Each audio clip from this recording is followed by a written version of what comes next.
मालाबार हिल पर स्थित सिंघानिया हवेली स्वर्ग से कम नहीं लग रही थी। झूमरों से छनकर आती रोशनी महंगे लिबास और गहनों पर चमक रही थी। अर्जुन सिंघानिया, वह घमंडी करोड़पति, हाथ में शराब का गिलास लिए महफिल को राजा की तरह देख रहा था। उसके लिए दुनिया की हर भावना, रिश्ते और वफादारी की एक कीमत थी। वह गहराई से मानता था कि पैसा भगवान तो नहीं, लेकिन भगवान से कम भी नहीं है, जो किसी भी इंसान का सिर आसानी से झुका सकता है। बाहर की गरीब दुनिया से उसे कोई मतलब नहीं था। उसी भव्य कमरे के एक कोने में काव्या चुपचाप खड़ी थी। 22 साल की वह एक साधारण नौकरानी थी, लेकिन उसकी आंखों में अजीब सी गहराई और शांति थी। उसके हाथों में चांदी की ट्रे थी, जिस पर क्रिस्टल के गिलास सजे थे। वह कीचड़ में खिले कमल की तरह थी, जिसकी आत्मा पर इस हवेली की झूठी चमक का असर नहीं होता था। धारावी की तंग गलियों में अपनी जिंदगी से लड़ता उसका छोटा भाई अमन उसकी सबसे बड़ी कमजोरी और ताकत था। उसी के महंगे इलाज के लिए वह अपने सपनों को रोज दफनाती थी। महफिल के बीचों बीच देविका देवी खड़ी थीं, जो अर्जुन की सौतेली मां थीं। उनके शरीर पर लदे हीरे उनके घमंड को बढ़ा रहे थे। वह रोज वेदों का पाठ करने का दिखावा करती थी, लेकिन दिल में नफरत भरी थी। गरीबों को कीड़े समझना उनकी आदत थी। उनकी तेज नजरें अचानक काव्या पर पड़ीं, जो सादगी में भी वहां मौजूद हर औरत से ज्यादा खूबसूरत लग रही थी। यह बात देविका के झूठे अहंकार को चोट पहुंचा रही थी। उन्होंने इस गरीब लड़की को सबके सामने नीचा दिखाने का एक बहुत ही भयानक फैसला कर लिया था। देविका ने जानबूझकर अपना खाली गिलास काव्या की ट्रे पर जोर से रखा। गिलास गिरकर टूट गया और शराब देविका की महंगी साड़ी पर छलक गई। पूरे हॉल में अचानक सन्नाटा छा गया और संगीत की धुन रुक गई।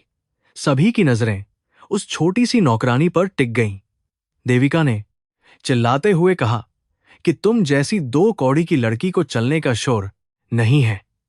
उन्होंने उसे अपमानित किया और कहा कि उसकी जिंदगी की कमाई भी इस साड़ी की कीमत नहीं चुका सकती। अर्जुन दूर खड़ा तमाशे को बड़ी दिलचस्पी से देख रहा था। काव्या ने डरने या रोने के बजाय शांति से टूटे हुए कांच को समेटना शुरू किया। उसकी आंखों में आंसू नहीं थे, बल्कि एक ऐसा आत्मसम्मान था जिसने वहां मौजूद हर इंसान को हैरत में डाल दिया। उसने सीधी नजरों से देविका को देखा और दृढ़ता से कहा कि गलती मेरी नहीं थी मालकिन, लेकिन मैं माफी मांगती हूं। यह कपड़ा जरूर महंगा होगा, लेकिन इंसान की इज्जत से कीमती कुछ नहीं होता। काव्या की इस बेखौफ बात ने पूरे कमरे में अजीब खामोशी पैदा कर दी। किसी ने नौकरानी से ऐसे जवाब की उम्मीद नहीं की थी। अर्जुन के हाथ में पकड़ा गिलास वहीं रुक गया। उसने पहली बार किसी को देविका के सामने सिर उठाकर बोलते देखा था, वह भी एक मामूली नौकरानी को।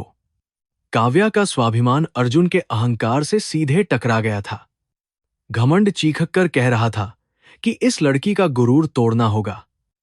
वह बर्दाश्त नहीं कर पा रहा था कि पैसे की ताकत इसे डरा क्यों नहीं पाई। अर्जुन के लिए हर इंसान बिकाऊ था, और जो नहीं बिकता था उसकी कीमत वह खुद तय करता था। उसे काव्या में एक दिलचस्प चुनौती नजर आने लगी थी। भारी कदमों से अर्जुन भीड़ को चीरता हुआ काव्या के करीब पहुंचा। उसकी लंबी परछाई ने काव्या को ढक लिया था। हॉल में मौजूद सभी लोग सांसें रोके हुए थे, यह सोचकर कि अब अर्जुन इस गुस्ताख लड़की को नौकरी से निकाल देगा या पुलिस को सौंप देगा। लेकिन अर्जुन के चेहरे पर एक कुटिल मुस्कान थी। उसने काव्या की उन गहरी आंखों में देखा जिनमें जरा भी खौफ नहीं था।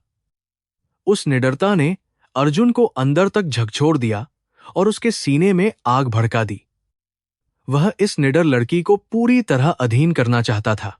अचानक अर्जुन पलटा और तेज आवाज में महफिल में मौजूद मेहमानों को संबोधित किया। उसकी आवाज में ऐसा आदेश था जिसे टालने की हिम्मत किसी में नहीं थी। उसने अपने गिलास को मेज पर रखा और एक ऐसी घोषणा की जिसने पूरे हॉल में भूकंप ला दिया। उसने कहा कि यह है साधारण सी दिखने वाली लड़की अब से कोई नौकरानी नहीं है। अर्जुन के इन शब्दों को सुनकर देविका का चेहरा पीला पड़ गया और बाकी मेहमान एक दूसरे का मुंह ताकने लगे। किसी को समझ नहीं आ रहा था कि अर्जुन आखिर क्या अजीब खेल खेल रहा है। अर्जुन ने अपनी बात आगे बढ़ाते हुए जोर से कहा कि यह लड़की मेरी पत्नी बनेगी। मैं इसे एक नौकरानी से रानी में बदल दूंगा। यह मेरा वादा है। उसकी इस बात ने काव्या के पैरों तले जमीन खिसका दी। वह सदमे में अर्जुन की तरफ देखती रह गई। यह कोई प्यार का इजहार नहीं था, बल्कि एक घमंडी आदमी की उस गरीब लड़की के स्वाभिमान को कुचलने की क्रूर चाल थी। अर्जुन दौलत से साबित करना चाहता था कि दुनिया की हर चीज खरीदी जा सकती है, यहां तक कि औरत का आत्मसम्मान और आत्मा भी। पार्टी खत्म होने के बाद हवेली के अंधेरे कमरे में काव्या अकेली बैठी रो रही थी। वह समझ नहीं पा रही थी कि उसके साधारण जीवन में यह कैसा तूफान आ गया है। उसे अपने भाई अमन का चेहरा याद आ रहा था, जो अस्पताल के बिस्तर पर सांसों की भीख मांग रहा था। डॉक्टरों ने कह दिया था कि अगर जल्द ही दिल का ऑपरेशन नहीं हुआ तो अमन नहीं बचेगा। उस ऑपरेशन के लिए लाखों रुपयों की जरूरत थी, जो काव्या जिंदगी भर मेहनत करके भी नहीं जुटा सकती थी। सच सोचकर उसका दिल खौफ से कांपता था। आलीशान कमरे में अर्जुन सिगार का धुआं उड़ाते हुए उस स्वाभिमानी लड़की के बारे में सोच रहा था। वह इस क्रूर खेल का आनंद ले रहा था। उसके लिए काव्या एक खिलौने से ज्यादा कुछ नहीं थी, जिसे वह खरीदकर कुछ दिन खेलेगा और फेंक देगा। अर्जुन मानता था कि गरीबी इंसान को इतना लाचार बना देती है कि वह इज्जत बेचने को मजबूर हो जाता है। उसने मुनीम को काव्या की पूरी जानकारी निकालने का आदेश दे दिया था। वह जानता था कि हर इंसान की एक कमजोर नस होती है, जिसे दबाने से वह घुटनों पर आ जाता है। अगली सुबह सूरज की किरणें धारावी की झोपड़ियों तक पहुंची भी नहीं थीं कि काव्या को वापस हवेली बुला लिया गया। वह घबराई हुई अर्जुन के आलीशान अध्ययन कक्ष में दाखिल हुई। दीवारों पर लगी महंगी पेंटिंग्स और फर्श पर बिछा कीमती कालीन उसकी गरीबी का मजाक उड़ा रहे थे।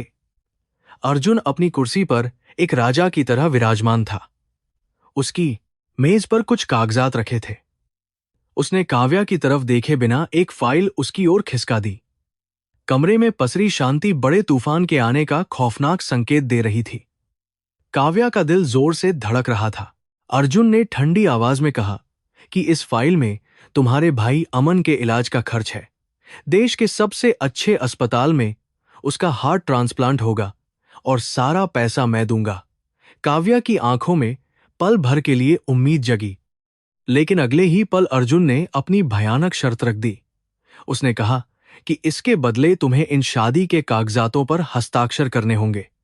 तुम पत्नी बनकर इस हवेली में रहोगी और मेरे हर आदेश का पालन करोगी। काव्या को लगा जैसे किसी ने गला घोंट दिया हो। ये मदद नहीं, क्रूर सौदा था।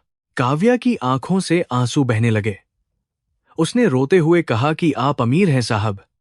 आप चाहें तो बिना सौदे के भी मासूम की जान बचा सकते हैं। मेरे पास आपको देने के लिए गरीबी और आंसुओं के सिवा कुछ नहीं है। मेरी आत्मा खरीदकर आपको क्या मिलेगा? अर्जुन ने हंसते हुए जवाब दिया कि मुझे तुम्हारी आत्मा नहीं चाहिए। मुझे सिर्फ तुम्हारा टूटा हुआ गुरूर देखना है। मैं देखना चाहता हूं कि पैसे के सामने जब इंसान घुटने टेकता है तो स्वाभिमान कैसे चकनाचूर होता है। या तो हस्ताक्षर करो या अपने भाई को मरने के लिए अकेला छोड़ दो। यह ऐसा क्षण था जहां काव्या के पास कोई विकल्प नहीं था। उसके कानों में अमन की खांसने की आवाजें गूंज रही थीं। एक तरफ उसका आत्मसम्मान था और दूसरी तरफ उसके भाई की जिंदगी। उसने कांपते हाथों से पेन उठाया और बिना पढ़े कागजातों पर हस्ताक्षर कर दिए। उसके आंसू कागज पर गिरकर स्याही फैला रहे थे। हस्ताक्षर करते ही उसे लगा जैसे उसने अपनी आजादी और अस्तित्व को शैतान के हाथों बेच दिया हो। अर्जुन के चेहरे पर जीत की वह घिनौनी मुस्कान थी, जो किसी शिकारी के चेहरे पर शिकार को जाल में फंसाने के बाद होती है। जैसे ही काव्या ने कलम नीचे रखी, अर्जुन ने ताली बजाई और दरवाजा खुला। बाहर कई नौकर डिजाइनर कपड़े लेकर खड़े थे। अर्जुन ने आदेश दिया कि इस लड़की को ले जाओ और रानी की तरह तैयार करो। आज शाम को ही हमारा विवाह होगा। मैं पूरे शहर को दिखाना चाहता हूं कि अर्जुन सिंघानिया जो कहता है वह जरूर करता है। काव्या को बेजान मूर्ति की तरह वहां से ले जाया गया। उसका दिल अंदर ही अंदर रो रहा था, लेकिन अब वह ऐसे पिंजरे में कैद हो चुकी थी जिसकी चाबियां सोने की थीं, मगर सलाखें नफरत से बनी थीं। घर में शादी की तैयारियां शुरू हो गईं। देविका देवी कमरे में गुस्से से पागल हो रही थी। उनका अहंकार टूट चुका था, क्योंकि जिस लड़की को वह बाहर फेंकना चाहती थी वह अब हवेली की मालकिन बनने जा रही थी। उन्होंने अर्जुन को रोकने की कोशिश की, लेकिन अर्जुन ने साफ कह दिया कि यह उसका फैसला है और कोई दखल नहीं दे सकता। देविका समझ गई थी कि यह अर्जुन का घमंड बोल रहा है। उन्होंने मन ही मन कसम खाई कि वह इस लड़की का जीना हराम कर देंगी और उसे वापस कीचड़ में फेंक देंगी। शाम को हवेली को हजारों दियों और फूलों से सजाया गया था। पंडित मंडप में बैठे पवित्र मंत्र पढ़ रहे थे। काव्या को भारी रेशमी जोड़े और सोने के गहनों से लादकर लाया गया। वह अप्सरा जैसी लग रही थी, लेकिन आंखें एकदम सूनी थीं। चेहरे पर खुशी नहीं थी, बल्कि एक ऐसा सन्नाटा था जो चीख कर उसकी बर्बादी की कहानी कह रहा था। जब वह मंडप में अर्जुन के बगल में बैठी तो उसे महसूस हुआ कि आग सिर्फ हवन कुंड में नहीं जल रही थी, बल्कि उसकी अपनी जिंदगी और सारे सपने भी उसी आग में जलकर राख हो रहे थे। फेरे लेते समय अर्जुन ने काव्या का हाथ जोर से पकड़ रखा था। हर फेरे के साथ काव्या अपनी आजादी खो रही थी। अर्जुन के लिए यह पवित्र बंधन नहीं, बल्कि कागज पर की गई डील थी। उसने काव्या की मांग में सिंदूर भरा और गले में मंगलसूत्र पहनाया। ये निशानियां काव्या को लोहे की जंजीरों जैसी लग रही थीं। विवाह संपन्न होते ही अर्जुन ने मेहमानों की तरफ देखकर विजयी मुस्कान दी। उसने आखिरकार उस बेबस लड़की को पूरी तरह खरीद लिया था, जिसे वह अपने घमंड के लिए तोड़ना चाहता था। यह उसके लिए बड़ी जीत थी। रात के अंधेरे में हवेली शांत हो गई थी, लेकिन काव्या के मन में भयंकर तूफान चल रहा था। वह सजे कमरे में पलंग पर बैठी थी। उसके सामने नई और खौफनाक दुनिया थी, जहां उसे हर कदम पर अपमान और नफरत का सामना करना था। लेकिन उसने दिल में ठान लिया था कि वह कभी टूटेगी नहीं। मां ने सिखाया था कि कर्म का पहिया हमेशा घूमता है और भगवान हर अन्याय का हिसाब रखता है।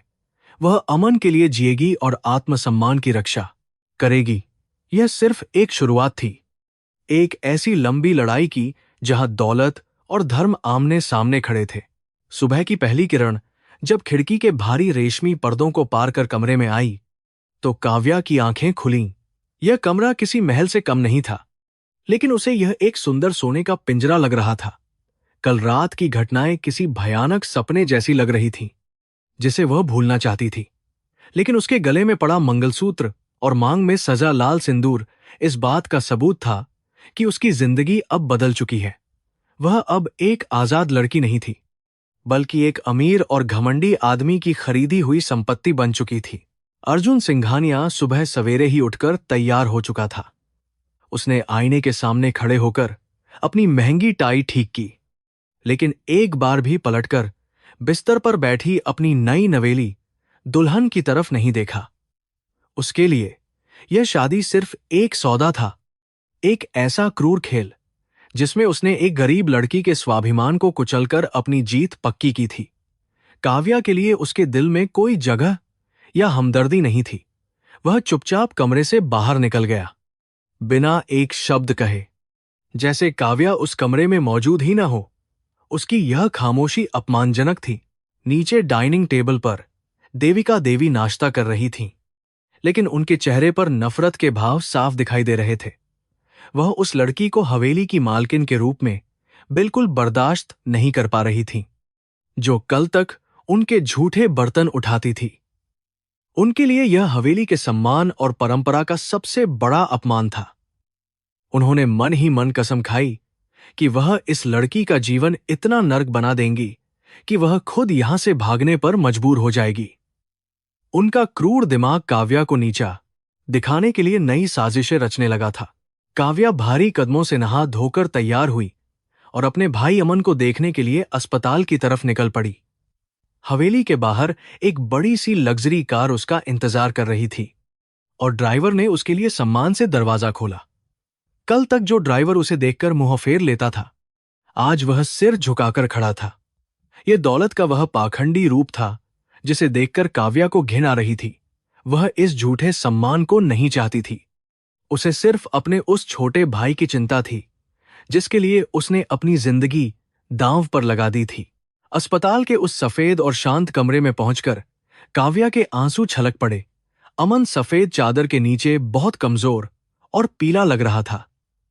उसके शरीर से कई तरह की मशीनें और नलियां जुड़ी हुई थीं, जो उसकी सांसों का हिसाब रख रही थीं।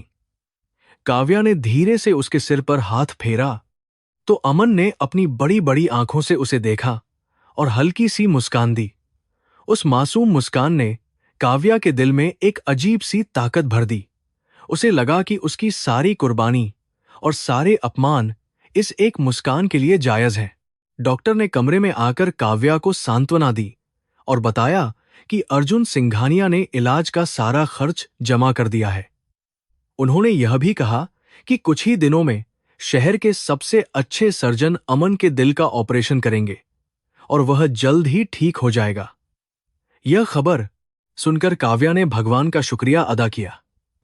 भले ही अर्जुन एक पत्थर दिल और घमंडी इंसान था, लेकिन उसके पैसे ने कम से कम एक मासूम की जान तो बचा ली थी। वह अब किसी भी अपमान को सहने के लिए खुद को तैयार कर चुकी थी।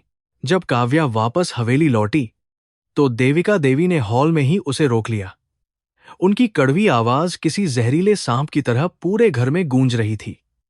उन्होंने ताना मारते हुए कहा कि तुम चाहे कितने भी महंगे कपड़े पहन लो, लेकिन तुम्हारी असली जगह हमेशा हमारे पैरों के नीचे ही रहेगी। तुमने अपने लालच के लिए मेरे बेटे को फंसाया है, पर याद रखना, मैं तुम्हें इस घर में कभी चैन से जीने नहीं दूंगी। काव्या ने उनकी इन जहरीली बातों का कोई जवाब नहीं दिया। वह सिर झुकाकर वहां से कमरे की तरफ चली गई। हवेली के नौकर भी काव्या को अजीब नजरों से देखते थे। जो लोग कल तक उसके साथ काम करते थे और सुख दुख बांटते थे, आज वे उससे दूरी बनाए हुए थे। उन्हें लगता था कि काव्या ने अर्जुन को जाल में फंसाकर यह मुकाम हासिल किया है। कोई भी उसकी मजबूरी और भाई के लिए किए गए बलिदान को नहीं समझता था। इतने बड़े घर में भी काव्या खुद को बिल्कुल अकेला और बेसहारा महसूस कर रही थी। सोने के बर्तनों में परोसा गया खाना भी उसे जहर के समान कड़वा और बेस्वाद लगता था। रात के समय अर्जुन अक्सर शराब पीकर हवेली लौटता था। वह नशे की हालत में काव्या को अपनी दौलत की ताकत और अहमियत याद दिलाने का कोई भी मौका नहीं छोड़ता था। वह उसे जानबूझकर ऐसे काम करने को कहता जो उसकी गरिमा को ठेस पहुंचाए। कभी वह उसे अपने जूते साफ करने के लिए कहता, तो कभी अपनी शराब का गिलास भरने का हुक्म देता। वह देखना चाहता था कि यह स्वाभिमानी लड़की कब हार मानकर उसके सामने टूटकर बिखर जाएगी। लेकिन काव्या हर अपमान को एक गहरी चुप्पी और शांत आंखों के साथ सहती जा रही थी। काव्या जानती थी कि अर्जुन का यह बुरा व्यवहार उसके अहंकार की निशानी है, जो किसी दिन उसी को बर्बाद कर देगा। उसने अपनी मां से सीखा था कि हर इंसान को अपने कर्मों का फल इसी जन्म में भुगतना पड़ता है। अर्जुन अभी पैसे के नशे में अंधा था और उसे सच्चाई दिखाई नहीं दे रही थी। काव्या ने खुद को मजबूत बना लिया था, क्योंकि उसकी लड़ाई अर्जुन से नहीं बल्कि अपनी परिस्थितियों से थी। वह बस उस दिन का इंतजार कर रही थी जब अमन स्वस्थ होकर उसके पास लौट आएगा और वह आजाद महसूस कर सकेगी। एक शाम अर्जुन ने अपने व्यापारिक दोस्तों के लिए घर पर एक शानदार दावत रखी। हवेली को दुल्हन की तरह सजाया गया था और शहर के सबसे अमीर लोग वहां मौजूद थे। देविका ने इस मौके का फायदा उठाकर काव्या को जलील करने की योजना बनाई। उन्होंने काव्या को पुरानी और साधारण साड़ी पहनने को कहा, ताकि मेहमानों के सामने उसकी गरीबी का मजाक उड़ाया जा सके। लेकिन काव्या ने उस साधारण साड़ी को भी इतने ग्रेस और शालीनता के साथ पहना कि उसकी प्राकृतिक सुंदरता के सामने पार्टी में मौजूद सभी अमीर और सजी धजी औरतें बिल्कुल फीकी लगने लगीं। जब काव्या हॉल में आई तो कुछ पल के लिए सभी मेहमान बातें करना भूल गए। अर्जुन के दोस्त हैरान थे कि अर्जुन जैसी हैसियत वाले इंसान ने इतनी साधारण लड़की से शादी क्यों की। कुछ लोग पीठ पीछे हंस रहे थे और उसे नौकरानी कहकर बुला रहे थे। देविका खड़ी होकर इस अपमान का पूरा आनंद ले रही थी। अर्जुन एक कोने में खड़ा चुपचाप यह सब देख रहा था। वह उम्मीद कर रहा था कि काव्या इस बेइज्जती से रो पड़ेगी और भाग जाएगी, लेकिन काव्या के चेहरे पर गजब का ठहराव और अटूट शांति साफ झलक रही थी। पार्टी के दौरान एक नशे में धुत मेहमान ने काव्या के करीब आकर बदतमीजी करने की कोशिश की। उसने मजाक उड़ाते हुए काव्या से कहा कि वह उसके लिए शराब का गिलास लेकर आए, जैसे वह कोई वेटर हो। हॉल में अचानक खामोशी छा गई। अर्जुन भी यह देखने लगा कि काव्या कैसे प्रतिक्रिया देगी। काव्या डरी नहीं। उसने बहुत ही सलीके से उस आदमी की आंखों में देखा और शांत स्वर में कहा कि अतिथि भगवान का रूप होते हैं और मैं आपको खुद अपने हाथों से जल पिलाना ज्यादा पसंद करूंगी। उसकी इस बात ने सबको चौंका दिया। उस शराबी मेहमान का सिर शर्म से झुक गया और वह बिना कुछ कहे वहां से खिसक गया। काव्या का यह आत्मविश्वास देखकर अर्जुन के सीने में एक अजीब चुभन हुई। उसने कभी नहीं सोचा था कि एक नौकरानी में इतनी समझदारी और गरिमा हो सकती है। वह उसे सिर्फ एक खरीदी हुई चीज मानता था, लेकिन काव्या की आत्मा की शुद्धता और उसकी ताकत अर्जुन की सारी दौलत पर भारी पड़ रही थी। अर्जुन का अहंकार इस सच को स्वीकार नहीं करना चाहता था, लेकिन उसके दिल के किसी कोने में काव्या के लिए सम्मान जन्म लेने लगा था।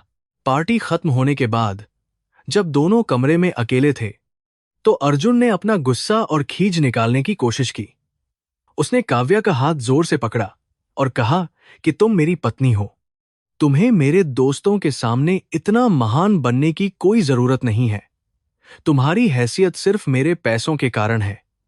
काव्या ने बिना डरे उसकी आंखों में देखा और अपना हाथ छुड़ाते हुए कहा कि पैसा आपकी हैसियत तय कर सकता है, लेकिन मेरा चरित्र नहीं, मेरा स्वाभिमान बिकाऊ नहीं है। अर्जुन सिंघानिया। इन शब्दों ने अर्जुन को भीतर तक हिलाकर रख दिया। समय बीतता गया और काव्या उस विशाल हवेली में एक सजी हुई गुड़िया की तरह रहने लगी। बाहर से देखने वालों के लिए वह एक महारानी थी, जिसके पास दुनिया की हर सुख सुविधा मौजूद थी। उसके पास महंगे कपड़े, गहने और नौकर चाकर थे, लेकिन अंदर से वह पूरी तरह खाली और उदास थी। इस सोने के पिंजरे ने उसकी आजादी के पंख पूरी तरह काट दिए थे। उसे अपनी पुरानी जिंदगी की बहुत याद आती थी, जहां गरीबी जरूर थी लेकिन सुकून की नींद आती थी। यहां तो हर रात बस आंसुओं के साथ ही गुजरती थी। एक दिन अस्पताल से फोन आया कि अमन का ऑपरेशन सफल रहा है और वह अब खतरे से बाहर है। इस खबर ने काव्या के बेजान शरीर में जैसे एक नई जान फूंक दी। वह दौड़कर अस्पताल गई और अपने भाई को होश में देखकर खुशी से फूट फूट कर रो पड़ी। अमन ने अपने कमजोर हाथों से काव्या के आंसू पोंछे। काव्या को महसूस हुआ कि उसकी सारी यातनाएं और कुर्बानियां सफल हो गई हैं। वह भगवान का धन्यवाद कर रही थी। अब उसे इस बात का डर नहीं था कि अर्जुन या देविका उसके साथ कैसा व्यवहार करेंगे। भाई की सलामती के बाद काव्या के अंदर एक नया हौसला और गजब की निडरता पैदा हो गई।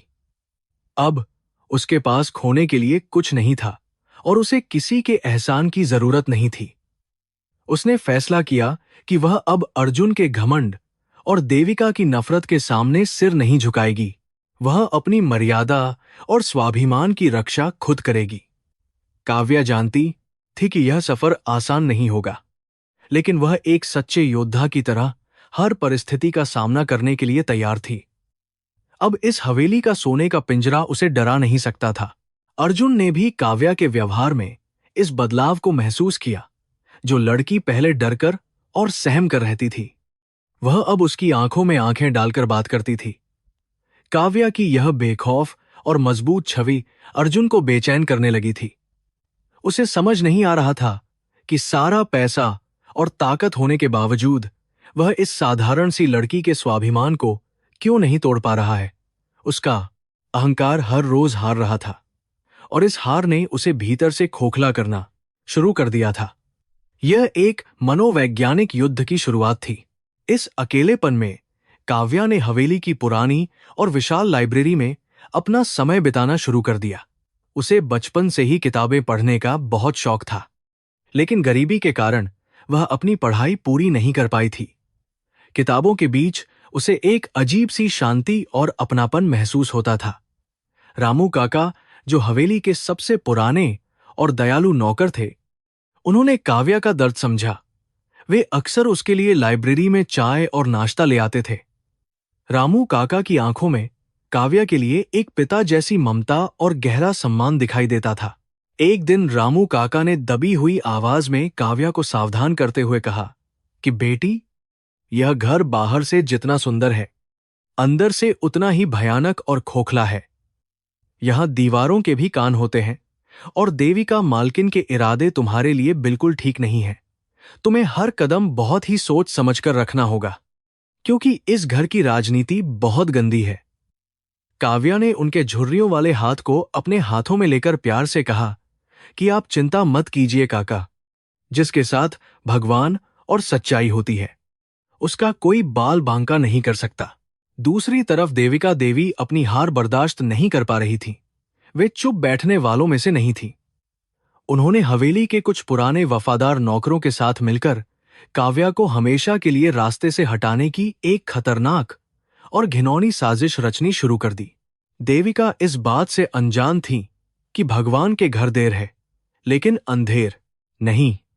काव्या का धर्म और सच्चाई उसके चारों तरफ एक ऐसा सुरक्षा कवच बना रहे थे जिसे भेदना किसी दौलत या ताकत के बस की बात नहीं थी। हवेली में जल्द ही एक बड़ा तूफान आने वाला था। हवेली के शांत वातावरण में एक भयानक तूफान धीरे धीरे अपनी जगह बना रहा था। देविका देवी का घमंड और नफरत अब अपनी हदें पार कर चुके थे। काव्या की चुप्पी और उसका बढ़ता हुआ आत्मविश्वास उनके सीने में किसी जहरीले कांटे की तरह चुभ रहा था। उन्होंने तय कर लिया था कि वे इस मामूली सी नौकरानी को उसकी असली औकात दिखाकर ही दम लेंगी। हवेली की तिजोरी में सिंघानिया परिवार का सबसे पुराना और बेशकीमती हीरों का हार रखा था, जिसे देविका ने अपनी घिनौनी साजिश का सबसे अहम मोहरा बनाने का पक्का फैसला कर लिया था। अगली सुबह पूरे घर में हंगामा मच गया। देविका देवी जोर जोर से रोने और चिल्लाने का नाटक कर रही थी। उन्होंने अर्जुन और घर के सभी नौकरों को हॉल में इकट्ठा कर लिया। उनका कहना था कि खानदानी हीरों का हार तिजोरी से चोरी हो गया है और यह काम किसी बाहरी इंसान का नहीं हो सकता। अर्जुन का चेहरा गुस्से से लाल हो गया था, क्योंकि वह हार उसकी दिवंगत मां की आखिरी निशानी था। देविका ने बहुत ही चालाकी से अपनी उंगली काव्या की तरफ उठाई और कहा कि यह चोरी इस लालची लड़की ने की है। देविका के इन जहरीले शब्दों ने हॉल में सन्नाटा ला दिया। उन्होंने बिना कोई वक्त बर्बाद किए सुरक्षा कर्मियों को काव्या के कमरे की तलाशी लेने का सीधा आदेश दे दिया। काव्या बिल्कुल शांत और निडर खड़ी रही, क्योंकि उसे अपनी सच्चाई और भगवान पर पूरा भरोसा था। जब सुरक्षाकर्मी उसके कमरे से वापस लौटे तो उनके हाथों में वही खानदानी हीरो का हार था, जो काव्या के कपड़ों के बीच बड़ी ही चालाकी से छुपाया गया था। यह देखकर अर्जुन की आंखों में ऐसा भयानक गुस्सा उतरा जैसे वह काव्या को वहीं जिंदा जला देना चाहता हो। अर्जुन ने तेज कदमों से आगे बढ़कर काव्या का हाथ बहुत जोर से पकड़ा और उसे झकझोरते हुए कहा कि तुम्हारी असली फितरत आखिर बाहर आ ही गई। तुम जैसी सड़क छाप लड़की कभी भी सिंघानिया परिवार की इज्जत नहीं समझ सकती।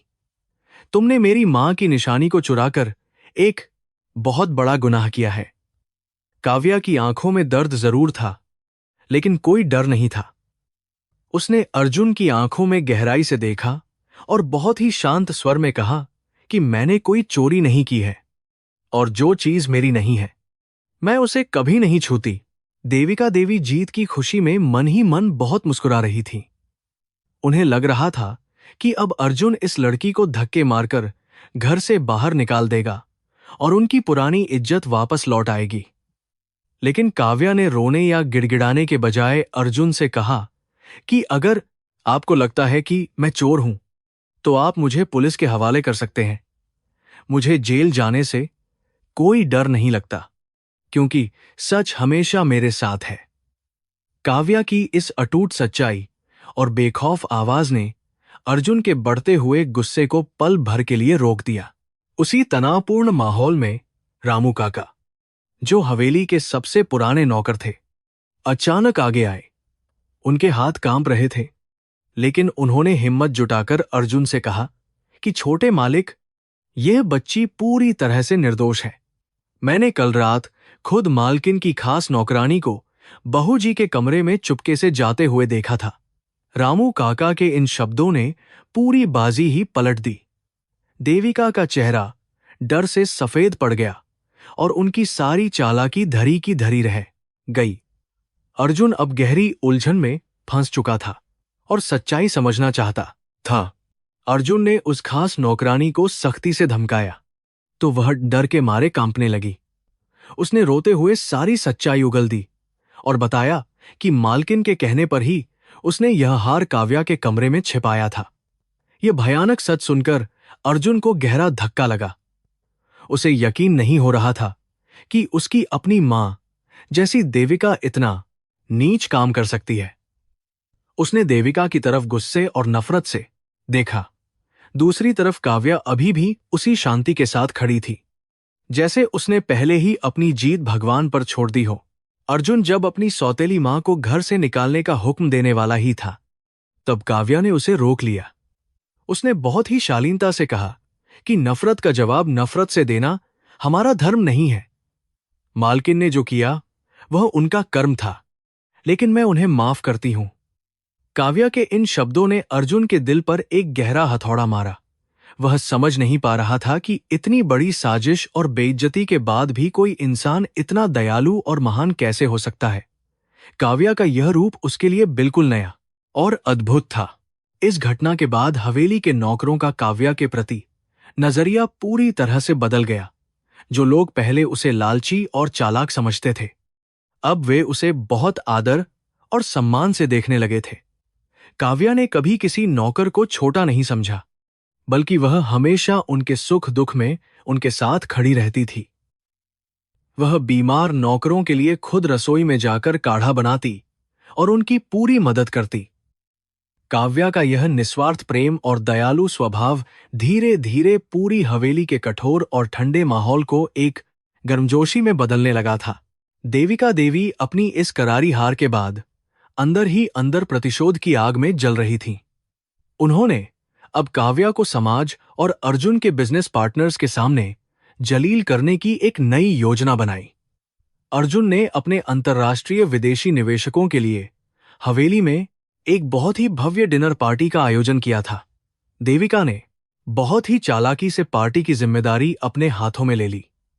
उन्होंने जानबूझकर विदेशी मेहमानों के सामने कुछ ऐसी परिस्थितियां पैदा करने की सोची जिससे काव्या अपनी अज्ञानता और पिछड़ेपन के कारण सबके सामने मजाक का पात्र बन जाए। डिनर पार्टी की रात हवेली को विदेशी फूलों और रोशनी से बहुत ही खूबसूरती से सजाया गया था। सभी अंतर्राष्ट्रीय मेहमान अपने महंगे सूट और खूबसूरत गाउन में वहां मौजूद थे। अर्जुन अपनी कंपनी के बड़े प्रोजेक्ट्स के बारे में अंग्रेजी में बातचीत कर रहा था। देविका ने काव्या को जानबूझकर मेहमानों के बीच भेज दिया, यह सोचकर कि उसे विदेशी भाषा और तौर तरीके बिल्कुल नहीं आते हैं। वे उम्मीद कर रही थीं कि जब कोई विदेशी काव्या से बात करेगा तो वह घबराकर कुछ अजीब हरकत करेगी और अर्जुन को उन बड़े निवेशकों के सामने भारी शर्मिंदगी उठानी पड़ेगी। एक बहुत ही महत्वपूर्ण फ्रांसीसी निवेशक की पत्नी ने काव्या की पारंपरिक रेशमी साड़ी देखकर उससे अंग्रेजी में भारतीय संस्कृति और पहनावे के बारे में कुछ सवाल पूछ लिए। हॉल में मौजूद देविका और अर्जुन दोनों की सांसें अटक गईं। अर्जुन डर रहा था कि काव्या अब कुछ ऐसा बोलेगी जिससे उसकी इज्जत मिट्टी में मिल जाएगी, लेकिन काव्या बिल्कुल नहीं घबराई। उसने बहुत ही आत्मविश्वास और मीठी मुस्कान के साथ शुद्ध और स्पष्ट अंग्रेजी में उस विदेशी महिला को भारतीय संस्कृति, वेदों और साड़ी के इतिहास के बारे में इतनी गहराई से बताया कि सभी हैरान रह गए। विदेशी मेहमान काव्या के ज्ञान और उसकी शालीनता से बेहद प्रभावित हुए। उन्होंने अर्जुन की बहुत तारीफ की कि उसकी पत्नी न सिर्फ खूबसूरत है, बल्कि बहुत ही बुद्धिमान और संस्कारी भी है। देविका का मुंह खुले का खुला रह गया। किसी को नहीं पता था कि काव्या ने अपने भाई के इलाज से पहले एक अच्छे कॉलेज से अंग्रेजी साहित्य की पढ़ाई की थी और वह किताबों की बहुत बड़ी शौकीन थी। उसकी गरीबी ने उसकी शिक्षा को कभी खत्म नहीं होने दिया था। काव्या की इस सफलता ने देविका के घमंड को एक बार फिर से चकनाचूर कर दिया। पार्टी के बाद जब मेहमान चले गए तो अर्जुन अपने अध्ययन कक्ष में अकेला बैठा बहुत गहराई से सोच रहा था। उसने काव्या को हमेशा एक अनपढ़ और मजबूर नौकरानी समझा था जिसे वह अपने पैसों से नचा सकता था। लेकिन आज काव्या ने उसे और उसकी पूरी कंपनी की इज्जत को गिरने से बचाया था। अर्जुन को पहली बार महसूस हुआ कि उसने इस लड़की को पहचानने में बहुत बड़ी गलती की है। वह दौलत के नशे में इतना अंधा हो चुका था कि उसे काव्या के अंदर छुपी हुई रानी की असली चमक कभी दिखाई ही नहीं दी। अर्जुन धीरे से चलते हुए लाइब्रेरी की तरफ गया, जहां रोशनी अभी भी जल रही थी। उसने दरवाजे से छुपकर देखा कि काव्या जमीन पर बैठकर स्वामी विवेकानंद की कोई किताब बहुत ही ध्यान से पढ़ रही है। उसके चेहरे पर एक अद्भुत सी शांति और तेज था, जो अर्जुन ने अपनी जिंदगी में किसी भी अमीर औरत के चेहरे पर कभी नहीं देखा था। अर्जुन का दिल एक अजीब सी कश्मकश में फंसा हुआ था। वह अपनी हार मानना नहीं चाहता था, लेकिन काव्या की अच्छाई और सच्चाई उसे अपनी तरफ बहुत ही तेजी से खींच रही थी। काव्या की यह निस्वार्थ भावना और सहनशीलता अर्जुन के लिए एक बहुत बड़ी पहेली बन गई थी। वह हमेशा यही मानता था कि दुनिया का हर इंसान स्वार्थी होता है और हर किसी की एक कीमत होती है, लेकिन काव्या ने उसके इस घमंड को पूरी तरह से तोड़ दिया था। वह हंटाराव जान चुका था कि काव्या को दौलत, गहनों या महलों का कोई भी शौक नहीं है। वह सिर्फ अपने उसूलों और धर्म के रास्ते पर चलने वाली एक मजबूत औरत है। अर्जुन की आत्मा में पहली बार अपनी गलतियों को लेकर एक हल्का सा पछतावा जन्म ले रहा था। उधर देविका देवी अपने कमरे में गुस्से से पागल हो रही थीं। उनकी दोनों बड़ी चालें बुरी तरह से नाकाम हो चुकी थीं और काव्या घर में सभी की चहेती बनती जा रही थी।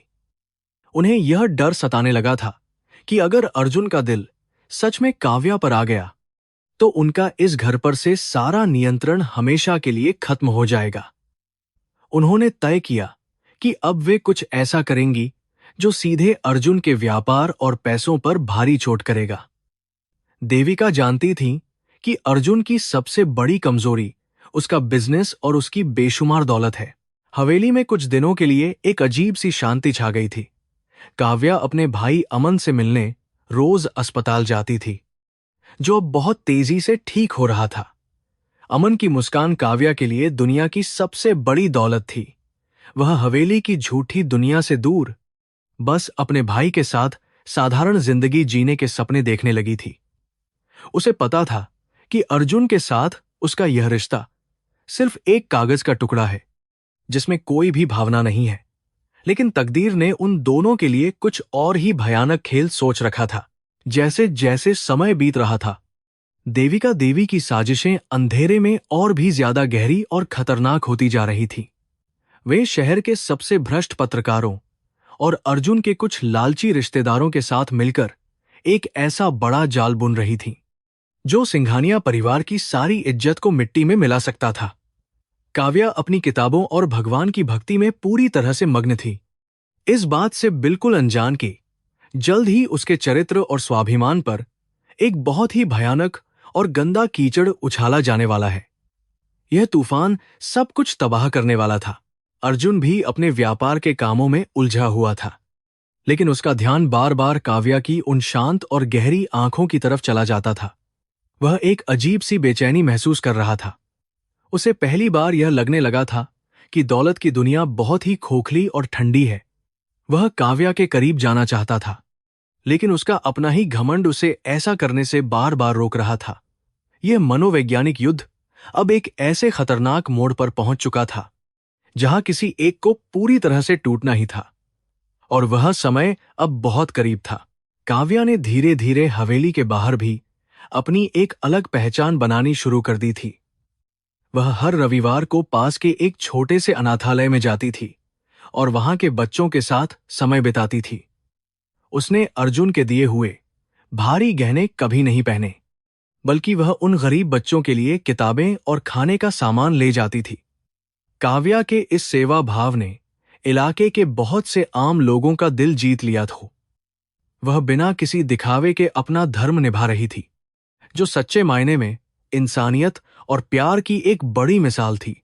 अर्जुन कई बार अपनी कार में बैठकर छुपके से काव्या को उस अनाथालय के बाहर खेलते और हंसते हुए देखता था।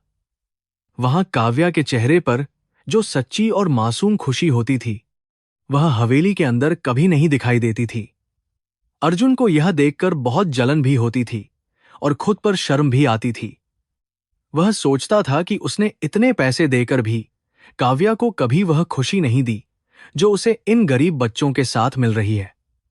अर्जुन के मन का वह कठोर बर्फ का पहाड़ अब धीरे धीरे पिघलने की शुरुआत कर चुका था। सुबह का सूरज अभी ठीक से निकला भी नहीं था कि मुंबई शहर में एक बहुत बड़ा और भयानक मीडिया तूफान आ गया। हर न्यूज चैनल पर ब्रेकिंग न्यूज चल रही थी कि देश के सबसे बड़े और मशहूर अरबपति अर्जुन सिंघानिया ने अपनी ही एक मामूली नौकरानी से गुपचुप तरीके से शादी कर ली है। अखबारों के पहले पन्ने पर काव्या की वह पुरानी तस्वीर छपी थी जिसमें वह हवेली में झाड़ू लगा रही थी। देविका देवी की यह घिनौनी और खतरनाक साजिश पूरी तरह से कामयाब हो गई थी, जिसने पूरे व्यापारिक जगत में एक बहुत बड़ा भूचाल ला दिया था। इस सनसनीखेज और अपमानजनक खबर के बाहर आते ही शेयर बाजार में सिंघानिया ग्रुप के शेयर बहुत तेजी से नीचे गिरने लगे। निवेशकों में भयानक अफरा-तफरी मच गई और कंपनी को करोड़ों का भारी नुकसान होने लगा। अर्जुन अपने आलीशान ऑफिस में गुस्से से पागल हो रहा था। उसके फोन की घंटियां लगातार बज रही थीं और बोर्ड के सदस्य उससे इस लापरवाही का जवाब मांग रहे थे। उसे यह समझने में बिल्कुल भी देर नहीं लगी कि किसी करीबी ने ही जानबूझकर उसकी इज्जत और व्यापार को पूरी तरह से मिट्टी में मिलाने के लिए यह भयानक और गंदा खेल खेला है। हवेली में देविका देवी झूठे आंसुओं और दुख का बहुत ही बेहतरीन नाटक कर रही थीं। उन्होंने अर्जुन के सामने जाकर रोते हुए कहा कि मैंने तुम्हें पहले ही चेतावनी दी थी कि यह नीच और लालची लड़की हमारे खानदान के लिए बहुत बड़ा कलंक साबित होगी। आज इस देवी के हने में कहा कि दलकर देवी थी एक मार के गरकर देवी, दोनों ने साधारण नौकरानी की वजह से हमारे पुरखों की सारी इज्जत और बेशुमार दौलत एक ही पल में सड़क पर आ गई है। देविका के ये जहरीले शब्द अर्जुन के दिमाग में जलती हुई आग की तरह काम कर रहे थे, जिससे उसका सारा नियंत्रण और सोचने की ताकत पूरी तरह से खत्म हो गई। अर्जुन अंधाधुंध और भारी कदमों से चलता हुआ सीधे उस कमरे की तरफ गया जहां काव्या बिल्कुल शांत बैठी हुई थी। वह एक पुरानी किताब पढ़ रही थी और बाहर मचे हुए इस भारी बवाल से पूरी तरह अनजान लग रही थी। अर्जुन ने गुस्से से दरवाजा खोला और अंदर आकर एक बहुत ही भारी आवाज में चिल्लाते हुए कहा कि तुम्हारी उस मनहूस और गरीबी भरी असलियत ने आज मेरे पूरे साम्राज्य को मिट्टी में मिला दिया है। क्या तुम यही सब चाहती थी, ताकि तुम मेरी सारी मेहनत और दौलत को हमेशा के लिए पूरी तरह से बर्बाद कर सको? काव्या ने अपनी किताब धीरे से बंद की और हैरानी से अर्जुन की लाल आंखों की तरफ देखा। तभी अर्जुन ने अपनी जेब से नोटों की एक मोटी गड्डी निकाली और उसे काव्या के चेहरे की तरफ जोर से फेंक दिया। नोट हवा में बिखर कर पूरे फर्श पर गिर गए। अर्जुन ने कठोर हुक्म देते हुए कहा कि इन पैसों को उठाओ और सबसे महंगे कपड़े पहनकर मेरे साथ बाहर चलो। आज शाम एक बड़ी प्रेस कॉन्फ्रेंस होगी और तुम्हें वहां मीडिया के सामने मेरी एक संस्कारी, अमीर और बहुत खुशहाल पत्नी होने का एकदम पक्का और झूठा नाटक करना ही होगा। फर्श पर बिखरे हुए उन कागजी नोटों को देखकर काव्या की आंखों में नफरत और गहरी पीड़ा की एक अजीब सी चमक आ गई। उसने उन पैसों को छूने से भी साफ इनकार कर दिया और अपनी जगह से बहुत ही शान से खड़ी हो गई। उसने अर्जुन की आंखों में सीधे देखते हुए बहुत ही मजबूती से कहा कि आप अपने इन गंदे पैसों से दुनिया का हर बाजार खरीद सकते हैं, लेकिन मेरा आत्मसम्मान बिल्कुल नहीं। मैं मीडिया के सामने जाकर आपकी उस झूठी और दिखावटी दुनिया को बचाने के लिए कोई नाटक नहीं करूंगी। अर्जुन का घमंड इस भयानक और सीधे इनकार को सुनकर पूरी तरह से तिलमिला उठा। उसने आगे बढ़कर काव्या का कंधा बहुत ही जोर से पकड़ लिया और अपनी दांत पीसते हुए कहा कि तुम यह कैसे भूल सकती हो कि मैंने तुम्हारे उस बीमार भाई की जान बचाई है। तुम मेरे एहसानों के भारी बोझ तले हमेशा के लिए दबी हुई हो। मैंने तुम्हें मैंने तुम्हें मैंने तुम्हें मैंने तुम्हें मैंने तुम्हें खरीदा है और तुम्हारा यह शरीर, तुम्हारी हर एक सांस सिर्फ और सिर्फ मेरी गुलाम है। इसलिए तुम्हें वही करना होगा जो मैं तुम्हें आदेश दूंगा, वरना मैं तुम्हें पूरी तरह से सड़क पर बर्बाद कर दूंगा। काव्या ने अर्जुन के मजबूत हाथों को अपने कंधे से बहुत ही झटके के साथ हटा दिया। उसने अपने चेहरे पर एक अजीब सी शांति बनाए रखी और अत्यंत कठोर स्वर में कहा कि यह बिल्कुल सच है कि आपने मेरे मासूम भाई की जान बचाई है। उस बड़े एहसान के बदले में आपने मेरी आजादी और मेरे इस नश्वर शरीर को जरूर खरीद लिया है। लेकिन अर्जुन सिंघानिया, आप मेरी आत्मा को कभी नहीं खरीद सकते। मेरी आत्मा पर सिर्फ और सिर्फ भगवान और मेरे अपने सच्चे उसूलों का ही अधिकार है, जिसे आपकी कोई भी दौलत छू भी नहीं सकती। इसके बाद काव्या ने जो किया, उसने अर्जुन के अंदर के उस मगरूर इंसान को पूरी तरह से हिलाकर रख दिया। काव्या ने अपने हाथों से उन महंगे सोने के कंगनों को उतारना शुरू कर दिया जो अर्जुन ने उसे जबरदस्ती पहनाए थे। उसने अपने गले से वह भारी और बेशकीमती हीरो का हार भी निकालकर उसी फर्श पर फेंक दिया जहां अर्जुन के पैसे बेइज्जती के साथ बिखरे पड़े थे।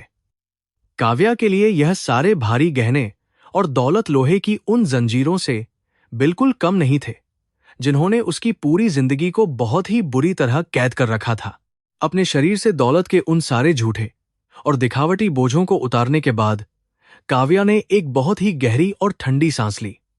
उसने अर्जुन की तरफ एक आखिरी बार देखा और बहुत ही दृढ़ निश्चय के साथ ऐलान किया कि मैं इस आलीशान और घुटन भरे मुख्य बेडरूम को आज और अभी हमेशा के लिए छोड़ रही हूं। मैं आपके इस बहुत बड़े सोने के पिंजरे में एक बेजान और बिकाऊ खिलौने की तरह और ज्यादा नहीं रह सकती। आज से मेरा और आपका यह झूठा रिश्ता सिर्फ इस बड़ी हवेली की इन 4 दीवारों तक ही सीमित रहेगा। काव्या अपने साधारण सूती कपड़ों में वहां से बिना मुड़कर देखे बहुत ही शांत और मजबूत कदमों से बाहर निकल गई। अर्जुन वहीं फर्श पर बिखरे हुए पैसों और गहनों के बीच बेजान पत्थर की मूर्ति की तरह सुन्न खड़ा रह गया। उसकी जिंदगी में आज तक किसी ने भी उसकी दौलत और उसकी भारी ताकत को इतनी बुरी तरह से ठुकराया नहीं था। उसे ऐसा महसूस हो रहा था जैसे किसी ने उसके उस बड़े और झूठे अहंकार के महल को एक ही पल में बहुत ही बेरहमी के साथ चकनाचूर करके पूरी तरह से मिट्टी में मिला दिया हो। हवेली के सबसे पीछे वाले हिस्से में एक बहुत ही छोटा और धूल भरा कमरा था जहां आमतौर पर पुराना और बेकार सामान रखा जाता था। काव्या ने उसी अंधेरे और छोटे से कमरे को अपना नया ठिकाना बना लिया। उसने खुद ही वहां की सारी धूल साफ की और फर्श पर एक बहुत ही साधारण सी पतली चटाई बिछाकर अपने लिए एक छोटी सी जगह तैयार कर ली। उस छोटी सी और बंद कोठरी में उसे वह असली सुकून और शांति महसूस हो रही थी जो उसे उस बड़े और आलीशान वातानुकूलित बेडरूम में कभी भी नसीब नहीं हो पाई थी। उधर अर्जुन को बिना काव्या के ही उस बहुत बड़ी और तनावपूर्ण प्रेस कॉन्फ्रेंस का अकेले सामना करने के लिए मजबूर होना पड़ा। जब वह मीडिया के सामने पहुंचा तो पत्रकारों ने उस पर तीखे और बहुत ही अपमानजनक सवालों की बड़ी झड़ी लगा दी। वे पूछ रहे थे कि क्या सच में सिंघानिया परिवार की नई बहू एक साधारण नौकरानी है और वह आज छुपकर क्यों बैठी है।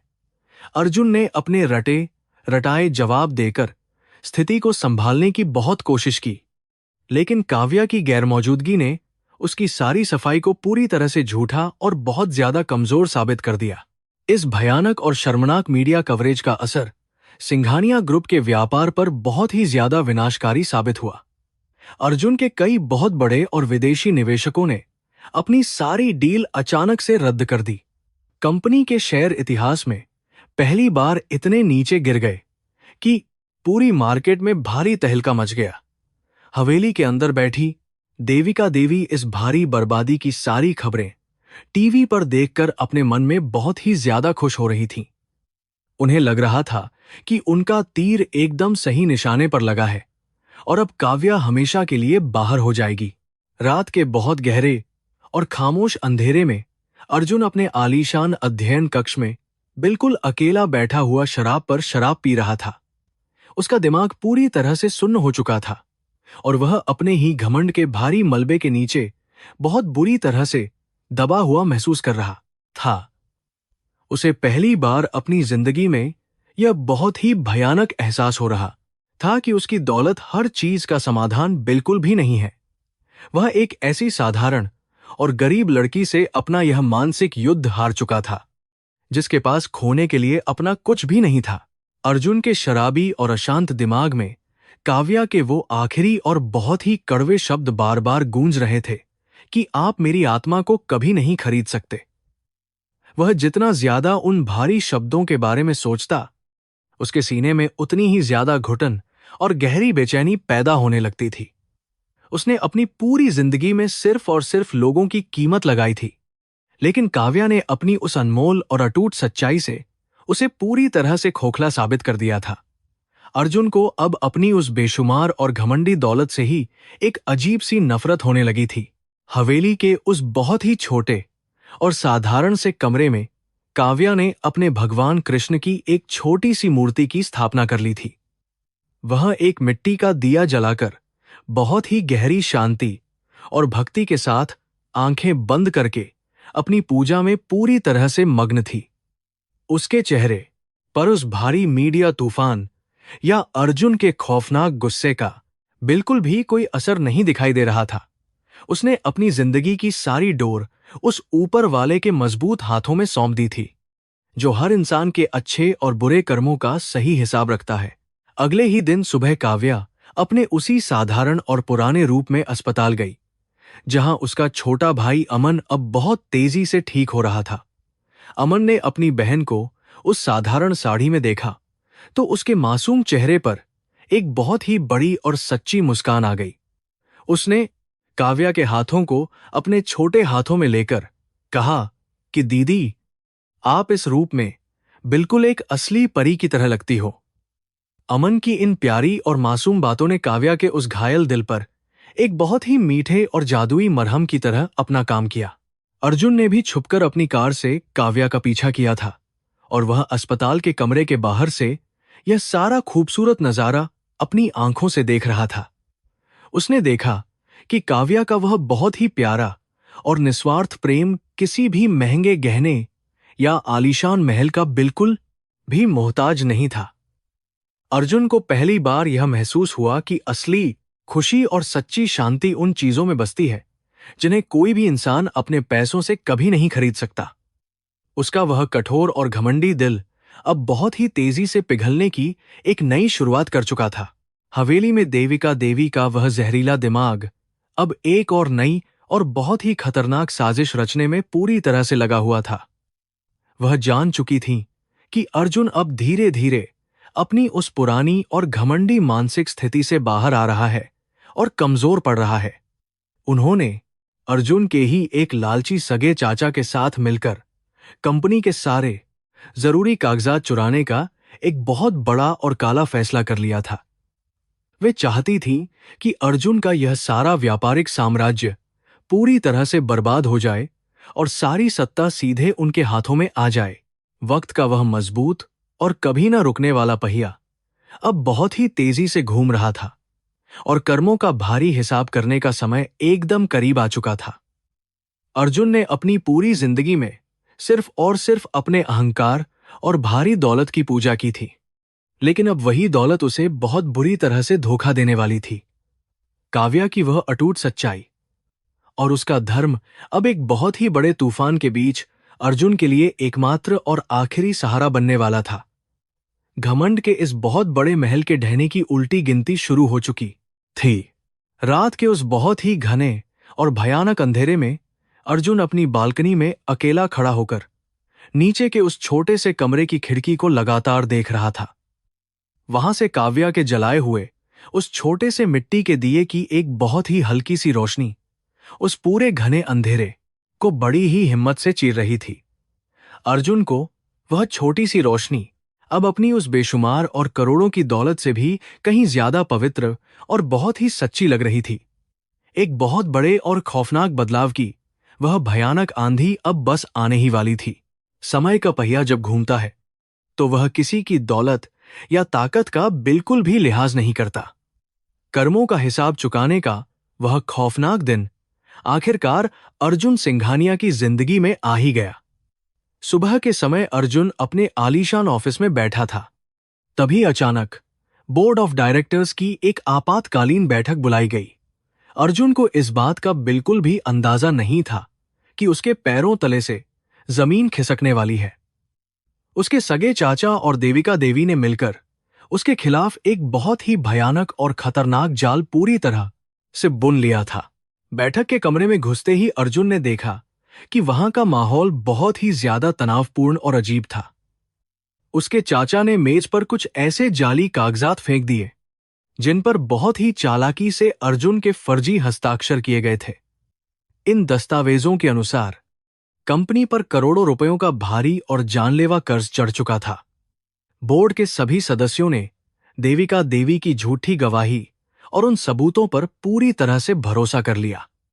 उन्होंने बिना किसी देरी के अर्जुन को कंपनी के चेयरमैन पद से हमेशा के लिए तुरंत बर्खास्त कर दिया।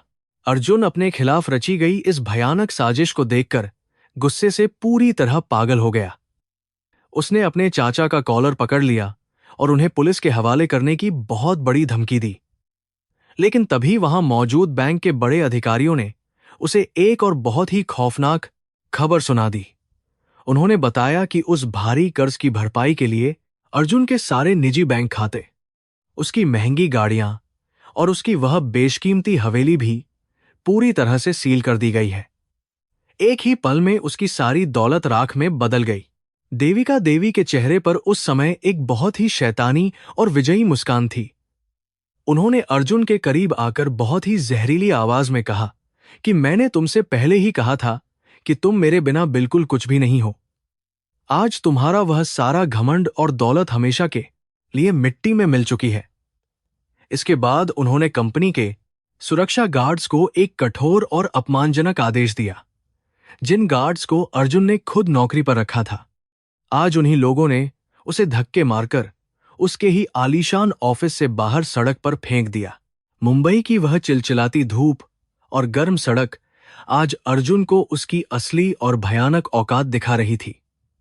जिस आदमी के एक इशारे पर शहर के बड़े बड़े व्यापारी अपने घुटनों पर बैठ जाते थे, आज वह एकदम लाचार और खाली हाथ खड़ा था। उसने अपने उन पुराने और अमीर दोस्तों को फोन करने की कोशिश की जो कल रात तक उसकी दावतों में शराब पीते थे, लेकिन किसी ने भी उसका फोन नहीं उठाया। कुछ लोगों ने तो उसे सड़क पर देखकर अपनी गाड़ियों के शीशे ऊपर चढ़ा लिए और उसे एक भिखारी की तरह पूरी तरह से अनदेखा कर दिया। बिना पैसों और सहारे के अर्जुन शहर की उन भीड़ भाड़ वाली सड़कों पर पागलों की तरह भटक रहा था। उसे आज पहली बार भूख और प्यास की वह असली और भयानक तड़प महसूस हो रही थी, जिसे वह हमेशा गरीबों का एक झूठा नाटक समझता था। उसका दिमाग उसके ही उन पुराने शब्दों को बार बार दोहरा रहा था जब उसने कहा था कि दौलत से दुनिया की हर चीज को बहुत ही आसानी से खरीदा जा सकता है। आज उसे यह बहुत ही कड़वी सच्चाई समझ आ रही थी कि उसका वह सारा गुरूर सिर्फ एक पानी का बुलबुला था। शाम का गहरा अंधेरा जब मुंबई शहर पर धीरे धीरे छाने लगा, तो अर्जुन के थके हुए कदम उसे अनजाने में ही उसकी उसी पुरानी और आलीशान हवेली के बाहर ले आए। हवेली के बड़े लोहे के गेट पर अब बैंक का एक बहुत ही बड़ा और भारी ताला लटका हुआ था।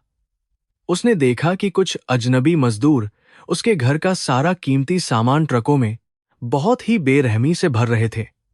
यह वही सामान था जिसे उसने अपनी झूठी और घमंडी शान को दिखाने के लिए दुनिया भर से पैसा खर्च करके खरीदा था। आज वह सब कुछ नीलाम हो रहा था। अर्जुन के पैरों ने आखिरकार पूरी तरह से जवाब दे दिया और वह उसी भारी गेट के पास एक भिखारी की तरह धूल में गिर पड़ा। उसकी आंखों से आज पहली बार बहुत ही सच्चे और कड़वे आंसू बह रहे थे। इस भयानक और जानलेवा अकेलेपन में उसे अचानक काव्या की याद आई। उसका घमंडी दिमाग अभी भी यही सोच रहा था कि काव्या को जब उसकी इस भारी बर्बादी की खबर मिली होगी तो वह बहुत ही ज्यादा खुश हुई होगी। वह सोच रहा था कि काव्या अब तक अपने भाई को लेकर हमेशा के लिए इस नर्क से बहुत दूर चली गई होगी। धूल और आंसुओं से भरा हुआ अर्जुन जब अपनी किस्मत को बार बार कोस रहा था, तभी अचानक उसे अपने कांपते हुए कंधे पर एक बहुत ही कोमल और जाना पहचाना स्पर्श महसूस हुआ। उसने हैरानी और घबराहट के साथ अपना सिर ऊपर उठाया। धुंधली होती हुई अपनी आंखों के सामने उसने उसी साधारण सूती साड़ी में खड़ी काव्या को देखा। काव्या के चेहरे पर कोई भी खुशी या बदले की भावना बिल्कुल नहीं थी, बल्कि उसकी गहरी आंखों में एक अजीब सी शांति और बहुत ही पवित्र करुणा थी। वह वहां एक देवी की तरह एकदम खामोश और शांत खड़ी थी। अर्जुन को अपनी ही आंखों पर बिल्कुल भी यकीन नहीं हो रहा था। उसने अपने सूखे और कांपते हुए होठों से बहुत मुश्किल से पूछा कि तुम यहां इस भिखारी के पास अभी तक क्या कर रही हो? तुम्हारे पास तो अब मुझे छोड़कर जाने का बहुत अच्छा मौका था। काव्या ने बहुत ही शालीनता से जवाब दिया कि मैंने आपके उस झूठे पैसे और घमंड से कभी कोई रिश्ता नहीं जोड़ा था। अग्नि को साक्षी मानकर जो 7 फेरे लिए थे, वह इंसान के साथ थे, किसी सोने के बड़े महल या बैंक बैलेंस के साथ बिल्कुल नहीं। काव्या ने अपने एक बहुत ही छोटे और पुराने कपड़े के थैले से एक रुमाल निकाला, जिसमें उसने एक साधारण सी रोटी और थोड़ा सा गुड़ बांधकर रखा हुआ था। उसने वह सूखी रोटी उस आदमी के सामने रख दी जिसने कल तक उसे सिर्फ और सिर्फ अपमान और बहुत सारा दर्द ही दिया था। भूख से तड़पते हुए अर्जुन ने जब उस सादी रोटी का पहला टुकड़ा खाया तो वह फूट फूट कर एक छोटे और बेबस बच्चे की तरह जोर से रोने लगा।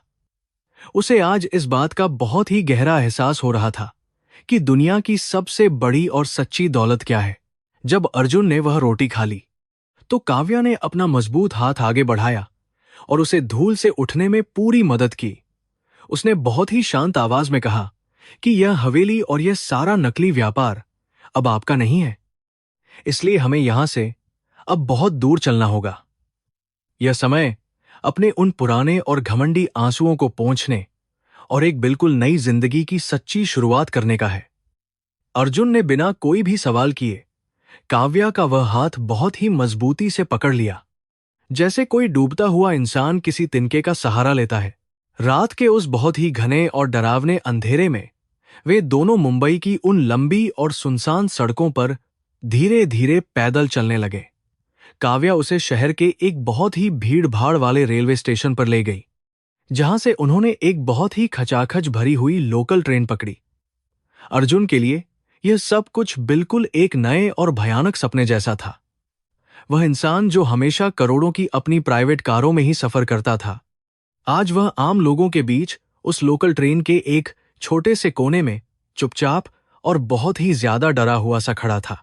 ट्रेन का वह लंबा और थका देने वाला सफर तय करने के बाद वे शहर के एकदम बाहरी और बहुत ही ज्यादा गरीब इलाके में पहुंच गए। वहां की तंग गलियां, बहती हुई गंदी नालियां और चारों तरफ फैली हुई वह भयानक गरीबी अर्जुन को अंदर से बहुत ज्यादा डरा रही थी। काव्या उसे एक बहुत ही पुरानी और जर्जर सी इमारत के अंदर ले गई, जहां एक बहुत ही छोटा और अंधेरा सा कमरा था। उस छोटे से कमरे की छत से पानी टपक रहा था और वहां हवा के आने का भी कोई बहुत अच्छा रास्ता बिल्कुल नहीं था।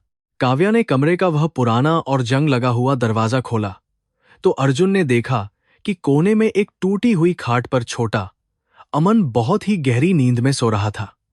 काव्या ने एक छोटी सी लालटेन जलाई और अर्जुन की तरफ बहुत ही शांति से देखकर कहा कि आज से यही हमारा नया और सच्चा घर है। यहां न तो कोई बड़ा और आलीशान बिस्तर है और न ही कोई आपकी सेवा करने वाला नौकर, लेकिन यहां आपको वह सुकून और सच्ची नींद जरूर मिलेगी जिसे आप उस बड़े महल में हमेशा से बहुत ज्यादा तरसते रहे हैं।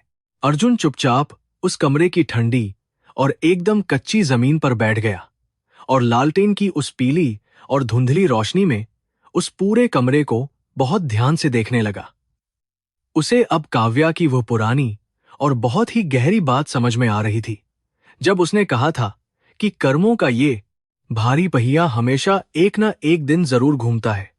उसने अपनी दौलत के नशे में इस लड़की को इसी भयानक गरीबी में धकेलने की बहुत बड़ी कोशिश की थी और आज वही कर्म उसे भी इसी कच्चे फर्श पर बहुत बुरी तरह से ले आया था।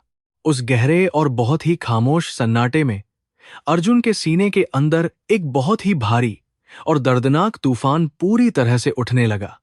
उसे अपने किए हुए हर एक नीच और बुरे कर्म पर बहुत ही ज्यादा शर्म आ रही थी। उसने अपने कांपते हुए हाथ जोड़े और काव्या की आंखों में देखकर पहली बार अपने दिल से बहुत ही सच्ची माफी मांगी। उसने रुंधे हुए गले से कहा कि मैंने तुम्हारे साथ जानवरों से भी बहुत ज्यादा बुरा और गंदा व्यवहार किया है, फिर भी तुमने मेरे इस बुरे वक्त में मुझे इस तरह से अकेला क्यों नहीं छोड़ा। काव्या ने उसके जुड़े हुए हाथों को बहुत ही प्यार से नीचे किया और कहा कि अगर मैं भी आपके साथ वैसा ही बुरा व्यवहार करती तो मुझमें और आपके उस घमंडी रूप में आखिर क्या फर्क रह जाता। मेरी मां ने मुझे हमेशा यही सिखाया था कि इंसान की सबसे बड़ी और सच्ची ताकत किसी से बदला लेने में नहीं, बल्कि उसे माफ कर देने में होती है। मेरा धर्म मुझे अपने पति को इस भयानक मुसीबत के समय में अकेला और लावारिस छोड़ देने की बिल्कुल भी इजाजत नहीं देता, चाहे उसने मेरे साथ कितना भी बुरा क्यों न किया हो। काव्या के इन महान और बहुत ही गहरे शब्दों को सुनकर अर्जुन के अंदर का वह सारा जहरीला और झूठा अहंकार हमेशा के लिए पूरी तरह से टूटकर बिखर गया। वह काव्या के सामने उस कच्ची जमीन पर सिर रखकर बहुत ही जोर जोर से रोने लगा। उसके ये सारे गर्म आंसू उसके मन की उस सारी पुरानी गंदगी और सारे पापों को बहुत ही तेजी से धो रहे थे। यह सिर्फ एक अमीर आदमी का रोना नहीं था, बल्कि यह एक पापी और भटके हुए इंसान की आत्मा के पूरी तरह से शुद्ध और पवित्र होने का एक बहुत बड़ा पल था। वह लंबी और आंसुओं से भरी हुई रात आखिरकार किसी तरह से गुजर गई और धारावी जैसी उस गरीब बस्ती में सुबह का सूरज पूरी तरह से निकल आया। अर्जुन के लिए यह सुबह बिल्कुल ही अलग और बहुत ही ज्यादा डरावनी थी। उसने बाहर जाकर देखा कि लोग पानी की एक एक बाल्टी के लिए नलों पर बहुत ही बुरी तरह से लड़ रहे थे। गरीबी की यह भयानक और नंगी सच्चाई अब अर्जुन के सामने एकदम खुले रूप में खड़ी थी। उसे अब समझ आ रहा था कि काव्या ने अपनी पूरी जिंदगी में कितने बड़े और भयानक संघर्षों का सामना किया होगा। काव्या सुबह बहुत ही जल्दी उठ गई थी और उसने एक छोटे से मिट्टी के चूल्हे पर लकड़ियां जलाकर चाय और थोड़ा सा खाना बना लिया था। उसने अमन को बहुत ही प्यार से उठाया और उसे स्कूल जाने के लिए तैयार करने लगी। अर्जुन यह सब कुछ बहुत ही ज्यादा हैरानी और चुपचाप देख रहा था। काव्या के चेहरे पर कोई भी थकान या अपनी किस्मत को लेकर कोई भी शिकायत बिल्कुल नहीं थी। वह एक बहुत ही सच्ची योद्धा की तरह इस नई और कठिन परिस्थिति का पूरी तरह से सामना करने के लिए एकदम तैयार और मजबूत खड़ी थी। काव्या ने अर्जुन के हाथ में चाय का वह गर्म कुल्हड़ थमाते हुए बहुत ही गंभीर और शांत आवाज में कहा कि अब वह पुराना समय पूरी तरह से खत्म हो चुका है। आज से हमें अपनी जिंदगी को चलाने के लिए एक एक रुपये की बहुत ही कड़ी और सच्ची मेहनत करनी होगी। भगवान ने हमें हमारे कर्मों के इस बड़े तराजू पर एकदम बराबर लाकर खड़ा कर दिया है। अर्जुन ने उस चाय को पीते हुए अपने मन में यह पक्का फैसला कर लिया कि वह अब इस गरीबी से भागने के बजाय काव्या के साथ मिलकर इस मुश्किल का सामना करेगा। यह उस घमंडी और ताकतवर अरबपति अर्जुन सिंघानिया के पूरी तरह से खत्म होने और एक बिल्कुल नए साधारण इंसान के जन्म लेने की एक बहुत बड़ी शुरुआत थी। जिस आदमी ने हमेशा अपनी पूरी जिंदगी में दूसरों को सिर्फ और सिर्फ कुचलना ही सीखा था, आज वह उसी समाज के सबसे निचले और गरीब स्तर पर खड़ा होकर जिंदगी की सबसे बड़ी और सच्ची कीमत को सीख रहा था। कर्म का यह भारी और बिना आवाज का हथौड़ा अर्जुन के उस झूठे अहंकार को तोड़कर एक बहुत ही सच्चे और अच्छे इंसान का निर्माण कर रहा था। धारावी की उन तंग और बदबूदार गलियों में अर्जुन के लिए हर सुबह एक नई और भयानक चुनौती लेकर आती थी।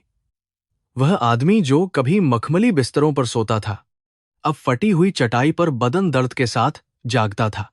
काव्या सुबह 4 बजे ही उठ जाती थी और पड़ोस के घरों में काम करने जाने से पहले सबके लिए रूखी सूखी रोटियां बेलती थी। अर्जुन ने उसे इतनी मेहनत करते देख पहली बार अंदर से बहुत गहरी शर्मिंदगी महसूस की। उसे समझ आया कि उसने जिस औरत को पैरों की जूती समझा था, वह असल में फौलाद से बनी एक चट्टान थी। अर्जुन ने फैसला किया कि वह अब हाथ पर हाथ धरे खाली नहीं बैठेगा और अपनी किस्मत को नहीं कोसेगा। वह काम की तलाश में बाहर निकला, लेकिन डिग्री और रसूख होने के बावजूद कोई उसे नौकरी देने को तैयार नहीं था। उसकी पुरानी पहचान उसके आड़े आ रही थी और लोग उसे भगोड़ा या धोखेबाज समझकर दुत्कार देते थे। थक हारकर वह एक कारखाने के बाहर बैठ गया, जहां भारी बोरियां लादने का काम चल रहा था। उसने अपने सफेद और कोमल हाथों को देखा और फिर काव्या के उन हाथों को याद किया जो मेहनत से काले पड़ गए थे। उसने अपनी कमीज की आस्तीनें ऊपर चढ़ाईं और मुनीम से काम मांगा, जिसने उसे हिकारत भरी नजरों से देखा और एक भारी बोरी उसकी पीठ पर लाद दी। बोरी के वजन से अर्जुन के घुटने जमीन से जा टकराए और उसकी आंखों के सामने अंधेरा छा गया। लेकिन उसने दांत भींचक कर खुद को संभाला और एक एक कदम आगे बढ़ाना शुरू किया।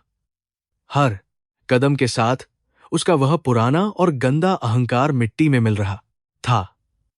शाम तक उसके कंधों से खून रिसने लगा था, लेकिन जब उसे मजदूरी के कुछ रुपये मिले तो उसे करोड़ों के मुनाफे से ज्यादा खुशी हुई। जब वह रात को घर लौटा तो काव्या ने उसके जख्मी कंधे देखे और उसकी आंखों में आंसू आ गए। उसने बिना कुछ कहे गर्म पानी से उसके घाव धोए और उन पर हल्दी का लेप लगाया। अर्जुन ने दर्द के बावजूद मुस्कुराते हुए वे रुपये काव्या की हथेली पर रख दिए। काव्या ने उन रुपयों को अपने माथे से लगाया और अर्जुन की आंखों में देखा, जहां अब नफरत नहीं बल्कि एक गहरा सम्मान था। उस रात उस छोटे से कमरे में बिना किसी पंखे या सुख सुविधा के भी अर्जुन को ऐसी सुकून भरी नींद आई जो उसे कभी नहीं मिली थी। धीरे धीरे अर्जुन ने अपनी पहचान छुपाकर एक छोटे से गैरेज में मैकेनिक का काम सीख लिया।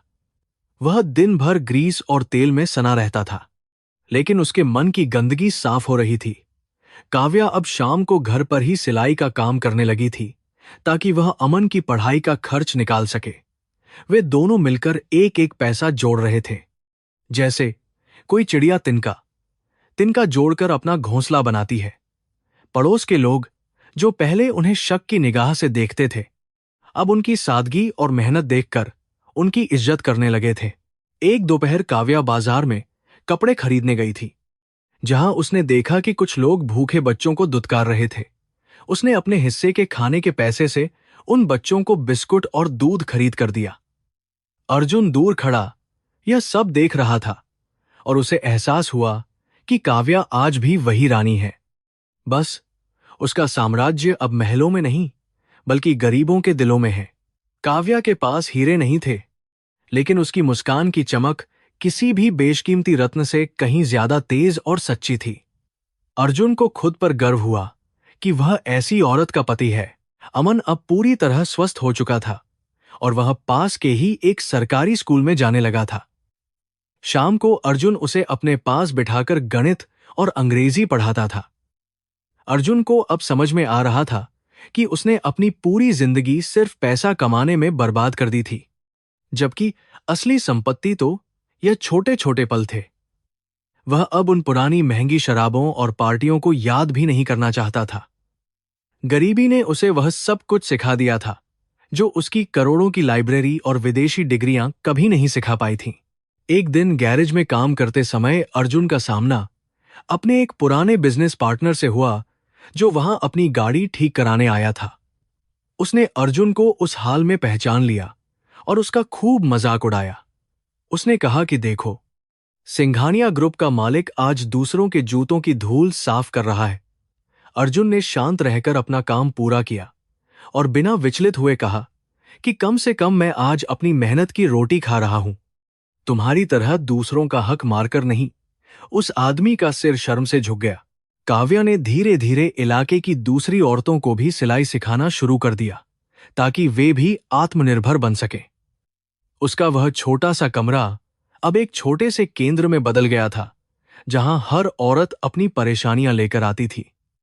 काव्या सबको प्रेम और धैर्य से सुनती और उन्हें रास्ता दिखाती थी। अर्जुन देखता था कि कैसे एक साधारण सी दिखने वाली लड़की ने अपनी इच्छा शक्ति से इतने सारे लोगों की जिंदगी बदल दी है। उसके लिए काव्या अब सिर्फ एक पत्नी नहीं, बल्कि उसकी गुरु और प्रेरणा बन चुकी थी। एक रात जब बारिश बहुत तेज हो रही थी और छत से पानी टपक रहा था, अर्जुन और काव्या जाग रहे थे। अर्जुन ने काव्या का हाथ पकड़कर कहा कि मुझे माफ कर देना काव्या, मैंने तुम्हें रानी बनाने का वादा किया था, लेकिन तुम्हें इस नर्क में ले आया। काव्या ने मुस्कुराते हुए कहा कि आप गलत कह रहे हैं, आपने सच में मुझे रानी बना दिया है। वह रानी जिसके पास अपना परिवार है, जिसकी अपनी पहचान है और जिसे अब किसी के रहमो करम की जरूरत नहीं है। उस रात बारिश के शोर में भी उन्हें एक असीम शांति महसूस हुई। अर्जुन अब पूरी तरह बदल चुका था। उसका शरीर अब पहले जैसा सुकुमार नहीं था, बल्कि मेहनत से सख्त हो गया था। उसकी आंखों में अब वह पुरानी क्रूर चमक नहीं थी, बल्कि एक ठहराव और गहराई थी। वह अब धारावी की गलियों में चलते हुए लोगों से नमस्ते करता था और छोटे बच्चों के साथ खेलता था। उसने अपनी पुरानी जिंदगी के सारे निशान मिटा दिए थे, सिवाय उस एक सबक के जो काव्या ने उसे दिया था। वह जान चुका था कि इंसान का कद उसके बैंक बैलेंस से नहीं, बल्कि उसके चरित्र से नापा जाता है। वक्त बीतता गया और उनकी छोटी सी बचत अब इतनी हो गई थी कि वे अपना एक छोटा सा स्टार्टअप शुरू कर सके। अर्जुन ने अपनी व्यापारिक बुद्धि और काव्या की मेहनत को मिलाकर हस्तशिल्प का एक छोटा सा काम शुरू किया। उन्होंने इलाके की उन्हीं गरीब औरतों को काम पर रखा जिन्हें काव्या ने सिलाई सिखाई थी। उनके बनाए हुए उत्पाद अपनी गुणवत्ता और सच्चाई की वजह से बाजार में पसंद किए जाने लगे। यह कोई करोड़ों का साम्राज्य नहीं था, लेकिन इसमें हर एक रुपये के पीछे किसी की ईमानदारी और पसीना छिपा हुआ था। समय का पहिया जब घूमता है तो वह किसी की दया या प्रार्थना का बिल्कुल भी इंतजार नहीं करता।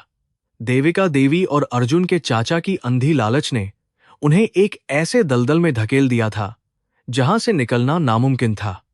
उन्होंने रातों रात अमीर बनने के लिए गैरकानूनी निवेश और सरकारी दस्तावेजों के साथ भारी धोखाधड़ी का सहारा लिया था। उनकी यह खतरनाक साजिश आखिरकार कानून की नजरों में आ गई और सिंघानिया ग्रुप का नाम पूरी तरह से बदनाम हो गया। जो लोग कल तक दूसरों को तुच्छ समझते थे, आज वे खुद सलाखों के पीछे जाने की कगार पर थे। सिंघानिया हवेली में अब कोई रौनक नहीं बची थी, बल्कि वहां केवल पुलिस की गाड़ियां और डरे हुए नौकरों का सन्नाटा पसरा हुआ था। बैंक ने हवेली की नीलामी का नोटिस लगा दिया था और देविका देवी के पास सिर छिपाने के लिए कोई जगह नहीं बची थी। जिन लोगों ने उनके साथ मिलकर साजिश रची थी, वे सभी अब उन्हें अकेला छोड़कर फरार हो गए थे। देविका देवी को अपनी उस घमंडी और क्रूर जिंदगी की सबसे बड़ी कीमत चुकानी पड़ रही थी। उन्हें अब समझ आ रहा था कि पाप का घड़ा एक दिन जरूर भरता है और फूटता भी है। निराशा और भयानक गरीबी के उस डर ने देविका देवी को अंत में धारावी की उन तंग गलियों तक पहुंचा दिया, जहां अर्जुन और काव्या एक छोटी सी झोपड़ी में रहते थे। जब वे वहां पहुंची तो उनकी महंगी रेशमी साड़ी कीचड़ में सनी हुई थी और उनके चेहरे पर वह पुराना अहंकार पूरी तरह से गायब था। उन्होंने काव्या को अपने घर के बाहर बर्तन साफ करते हुए देखा और उनकी आंखों में शर्म के आंसू आ गए। वह औरत जो कभी काव्या को कीड़ा समझती थी, आज उसी के सामने एक लाचार भिखारी की तरह अपनी जान की भीख मांगने आई थी। अर्जुन जब काम से वापस लौटा तो अपनी सौतेली मां को उस बदहाल स्थिति में देखकर दंग रह गया। उसके मन में एक पल के लिए पुराने जख्म ताजा हो गए और उसे वह रात याद आई जब उसे धक्के मारकर हवेली से निकाला गया था। लेकिन काव्या ने अर्जुन का हाथ थाम लिया और उसकी आंखों में शांति से देखा। काव्या ने देविका देवी को सम्मान के साथ अंदर बुलाया और उन्हें पानी पिलाया। काव्या की इस निस्वार्थ दया ने देविका के कठोर दिल को एक ही पल में पिघला दिया और वह फूट फूट कर रोने लगी। देविका देवी ने हाथ जोड़कर अर्जुन से माफी मांगी और बताया कि कैसे चाचा ने उन्हें धोखा देकर सारी संपत्ति अपने नाम कर ली है। उन्होंने अर्जुन से विनती की कि वह अपनी बुद्धिमानी से सिंघानिया परिवार की बची कुची इज्जत और व्यापार को बचा ले। अर्जुन पहले तो इस नर्क में दोबारा कदम नहीं रखना चाहता था, लेकिन काव्या ने उसे समझाया कि धर्म का पालन करना ही सबसे बड़ी पूजा है। काव्या ने कहा कि हमें नफरत को खत्म करना चाहिए, न कि नफरत करने वालों को। अर्जुन ने अपनी पत्नी की बात मान ली। अर्जुन ने एक बार फिर व्यापारिक जगत में कदम रखा, लेकिन इस बार वह अकेला नहीं था। उसके पास काव्या की शक्ति और उसकी सच्चाई का अटूट साथ था।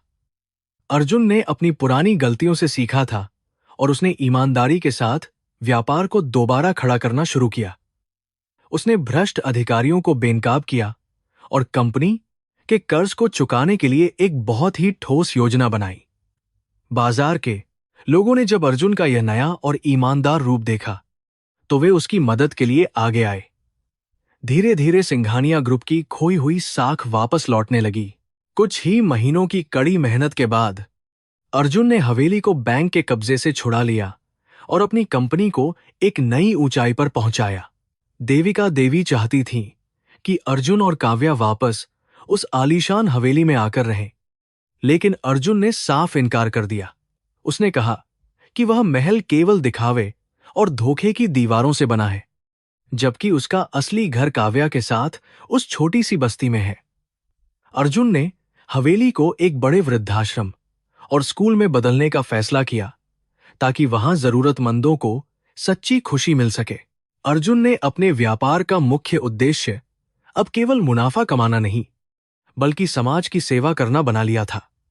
उसने काव्या फाउंडेशन के नाम से एक बहुत बड़ी संस्था शुरू की, जो गरीब लड़कियों की शिक्षा और स्वास्थ्य के लिए काम करती थी। काव्या ने खुद इस फाउंडेशन की जिम्मेदारी संभाली और वह अब शहर की सबसे प्रभावशाली और सम्मानित महिला बन चुकी थी। उसने साबित कर दिया था कि एक रानी केवल गहनों और कपड़ों से नहीं, बल्कि अपने महान विचारों और सेवा भाव से पहचानी जाती है। अर्जुन को अपनी पत्नी पर बहुत गर्व था। दिवाली का पावन त्योहार नजदीक था और पूरे शहर में रोशनी की चकाचौंध फैली हुई थी। अर्जुन और काव्या ने फैसला किया कि वे अपनी दिवाली उसी बस्ती के लोगों के साथ मनाएंगे जहां उन्होंने अपने सबसे कठिन दिन बिताए थे। उन्होंने हर घर में मिठाइयां और नए कपड़े बांटे। अमन भी अब एक बहुत ही समझदार और दयालु लड़का बन चुका था, जो गरीब बच्चों की मदद के लिए हमेशा तैयार रहता था। उस रात धारावी की उन अंधेरी गलियों में भी खुशियों के अनगिनत दिए जल रहे थे, जो किसी भी महल से ज्यादा सुंदर थे। दिवाली की शाम को जब सूरज धीरे धीरे ढल रहा था, अर्जुन और काव्या अपनी छोटी सी छत पर खड़े होकर डूबते सूरज की लाली देख रहे थे। अर्जुन ने काव्या का हाथ अपने हाथों में लिया और बहुत ही भावुक होकर कहा कि मैंने तुम्हें रानी बनाने का वादा किया था, लेकिन तुमने मुझे एक बेहतर इंसान बना दिया। काव्या ने मुस्कुराते हुए जवाब दिया कि हम दोनों ने मिलकर अपनी तकदीर बदली है और यह सब कर्मों का ही फल है। उनके बीच का प्रेम अब किसी भी भौतिक सुख सुविधा से बहुत ऊपर और बेहद पवित्र हो चुका था। काव्या ने एक मिट्टी का दिया जलाकर उसे छत की मुंडेर पर रख दिया। उस नन्हे से दिए की रोशनी ने आसपास के सारे अंधेरे को पल भर में दूर कर दिया। यह रोशनी केवल तेल और बाती की नहीं थी, बल्कि यह विश्वास, त्याग और अटूट प्रेम की जीत का प्रतीक थी। अर्जुन ने महसूस किया कि उसकी करोड़ों की दौलत जो सुख उसे नहीं दे पाई थी, वह सुख उसे काव्या की इस एक मुस्कान में मिल गया है, अंधेरा अब हमेशा के लिए उनकी जिंदगी से विदा ले चुका था और चारों तरफ केवल उजाला ही उजाला था। हवेली की वह पुरानी नफरत और अहंकार अब पूरी तरह से राख बन चुके थे और उस राख से एक नई और सुंदर दुनिया का जन्म हुआ था। देविका देवी भी अब फाउंडेशन में काव्या की मदद करती थीं और उन्हें अपनी पिछली गलतियों का गहरा पछतावा था। उन्होंने काव्या से जीवन जीने की असली कला सीख ली थी। सिंघानिया परिवार अब एक नई मिसाल बन चुका था, जहां दौलत का इस्तेमाल दूसरों को कुचलने के लिए नहीं, बल्कि उन्हें ऊपर उठाने के लिए किया जाता था। यही कर्म का असली और सबसे बड़ा फल था। अमन अपनी बहन के पास आया और उसे गले लगाकर दिवाली की बधाई दी। काव्या की आंखों में खुशी के आंसू थे, क्योंकि उसने अपने भाई को मरते हुए देखा था और आज वह उसे एक उज्जवल भविष्य की ओर बढ़ते हुए देख रही थी। अर्जुन ने आसमान में फूटते हुए पटाखों की रोशनी में काव्या का चेहरा देखा, जो किसी देवी की तरह चमक रहा था। उसने एक बार फिर मन ही मन भगवान का शुक्रिया अदा किया कि उसकी जिंदगी में काव्या आई, जिसने उसे अंधेरे से निकालकर प्रकाश के इस महासागर तक पहुंचाया। कहानी का अंत एक बहुत ही सुखद और शांत मोड़ पर हुआ। अर्जुन और काव्या आज भी उसी सादगी के साथ रहते हैं और अपनी दौलत का एक बड़ा हिस्सा समाज के कल्याण में खर्च करते हैं। लोग आज भी उस नौकरानी की कहानी सुनाते हैं जो अपनी सच्चाई और धर्म के बल पर एक महान रानी बनी, और उस करोड़पति की भी, जिसने अपना सारा घमंड त्याग कर प्रेम और इंसानियत का रास्ता चुना। यह कहानी हमें सिखाती है कि चाहे वक्त कितना भी बुरा क्यों न हो, अगर मन में सच्चाई है तो जीत हमेशा प्रकाश की ही होती है। आसमान अब पूरी तरह से तारों और आतिशबाजी से भर गया था। अर्जुन और काव्या एक दूसरे का हाथ थामे उस अनंत विस्तार को देख रहे थे। उन्हें पता था कि आने वाला कल और भी खूबसूरत होगा, क्योंकि उनकी नींव अब कांच के महलों पर नहीं, बल्कि ईमानदारी और निस्वार्थ प्रेम की चट्टान पर टिकी हुई थी। कर्म का पहिया घूम चुका था और उसने हर किसी को वही दिया जिसका वह वास्तव में हकदार था। प्यार की इस महागाथा ने नफरत और गरीबी की हर दीवार को हमेशा के लिए पूरी तरह से ढा दिया था।